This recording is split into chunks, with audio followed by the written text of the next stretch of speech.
केळकर साहेब आहेत. कारण की आपल्यामध्ये ती ऊर्जा आपण शिक्षणाच्या माध्यमातून निर्माण केली पाहिजे आणि ती केल्याच्या नंतर निश्चित स्वरूपामध्ये आपल्याला तो मान सन्मान या ठिकाणी मिळत असतो. या ठिकाणी या कार्यक्रमाचे अध्यक्ष म्हणून उपस्थित असलेले आपल्या सर्वांचे मार्गदर्शक महाराष्ट्र शिक्षण समितीचे सन्माननीय समन्वयक, या आपल्या महाराष्ट्र माध्यमिक उच्च माध्यमिक विद्यालयाचे माजी प्राचार्य सन्माननीय श्री दिलीपरावजी धुमाळ साहेब, मंचावर उपस्थित असलेले आपल्या विद्यालयाचे सन्माननीय प्राचार्य कदम सर, या शेडो नगरीचे माजी उपसरपंच सन्माननीय पाटील साहेब, उपस्थित सर्व मान्यवर, आज प्रमुख पाहुणे म्हणून आपल्या समोर उपस्थित असलेले हे आपल्या अगदी परिचयाचे आहेत, ज्यांचं बालपण मला वाटतं याच मैदानावरती गेलेलं आहे, याच मैदानावरती त्यांनी खेळलेला आहे, बागडलेला आहे, कदाचित डबा सुद्धा याच मैदानावर बसून त्यांनी आत्मसात केलेला आहे. म्हणजे आपल्यापैकीच एक व्यक्ती जेव्हा या शिक्षणाची कास धरून मोठा होतो तो कुठपर्यंत पोहोचतो याचं उज्ज्वल उदाहरण म्हणजे डॉक्टर केळकर साहेब आहेत. मित्रांनो, केळी सारख्या ग्रामीण भागामध्ये त्यांचा जन्म झालेला आहे, साधारण कुटुंबामध्ये जन्म झालेला त्यांचा. डॉक्टर हनुमंत कोरोबा केळकर हे त्यांचं पूर्ण नाव. ते प्रसिद्ध न्यूरोसर्जन आहेत, प्रसिद्ध न्यूरोसर्जन, मेंदू व मज्जासंस्था शल्य चिकित्सक मराठीमध्ये आपण त्याला म्हणू. ते सह्याद्री न्यूरोसर्जिकल हॉस्पिटल या संस्थेत ते कार्यरत आहेत आणि या हॉस्पिटलच्या माध्यमातून लातूर सारख्या ग्रामीण भागामधून येणाऱ्या अनेक लोकांना ते त्या ठिकाणी सेवा देण्याचं काम करत आहेत. आणि मला असं वाटतंय की किणी किंवा शेडोळ म्हणल्याच्या नंतर त्या पेशंटकडे पाहण्याचा त्यांचा दृष्टिकोन निश्चितच एक वेगळा असणार आहे.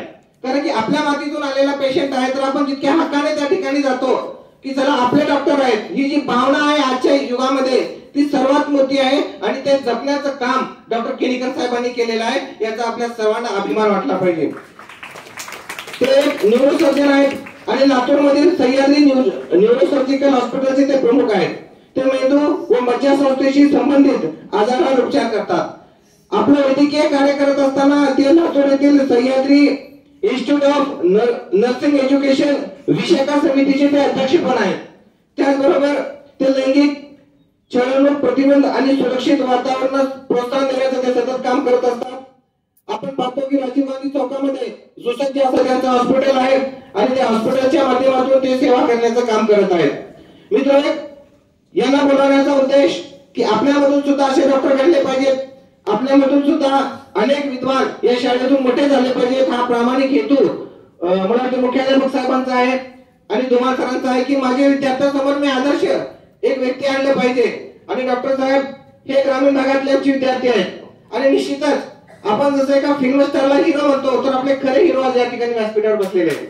कारण की आपल्याकडे जेव्हा माणूस मोठा होतो तो खरा आपल्यासाठी हिरो असतो. ग्रामीण भागामध्ये जन्म घेऊन चांगलं शिक्षण प्राप्त करून आज सेवा बजावण्याचे ते काम करत आहेत आणि निश्चितच मी डॉक्टर साहेबांना एक आश्वासन देतो की साहेब आपल्याकडे बघून निश्चित स्वरूपामध्ये आमच्या विद्यालयातील विद्यार्थी प्रेरणा घेतल्याशिवाय राहणार नाही, हे निश्चित आहे.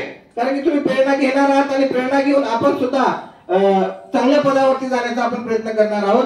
तर मोठ्या हॉस्पिटलच्या माध्यमातून एक वैद्यकीय क्षेत्राच्या माध्यमातून सर्वसामान्य लोकांना, गोरगरीब लोकांना सेवा देण्याचं ते काम करत आहेत आणि निश्चितच जेव्हा तिथे एखादा पेशंट जातो त्या पेशंटची परिस्थिती जर हलाखीची असेल तर निश्चितच डॉक्टर साहेब त्यांच्याकडे त्या पेशंटकडे पाहण्याचा त्यांचा दृष्टिकोन वेगळा असतो. आणि जेव्हा न करो कधी आम्ही त्या ठिकाणी गेलो तर आमच्याकडे सुद्धा बघण्याचा दृष्टिकोन साहेबाचा निश्चितच वेगळा असणार आहे. कारण की आम्ही त्यांची खुर्ची नाही परंतु ज्या शाळेमध्ये ते शिकून गेलेत त्या शाळेतले आम्ही खुर्ची आहोत. जेव्हा आम्ही त्या ठिकाणी जाऊन म्हणू की सर आम्ही महाराष्ट्र विद्यालयातले शिक्षक आहोत तर निश्चितच आमच्याकडे त्यांचा बघण्याचा दृष्टिकोन हा वेगळा असला पाहिजे. ते योग्य ठिकाणी योग्य ते इंजेक्शन दिल्याशिवाय आम्हाला राहणार नाहीत याची पूर्ण खात्री आहे. तर साहेबांना भविष्यासाठी खूप शुभेच्छा देतो आणि आमच्या विद्यार्थ्यांना ज्या ज्या वेळेस आवश्यकता पडेल त्या वेळेस आपलं मार्गदर्शन आपण आमच्या विद्यार्थ्यांना द्यावं हे विनंती करून मी या ठिकाणी थांबतो. धन्यवाद.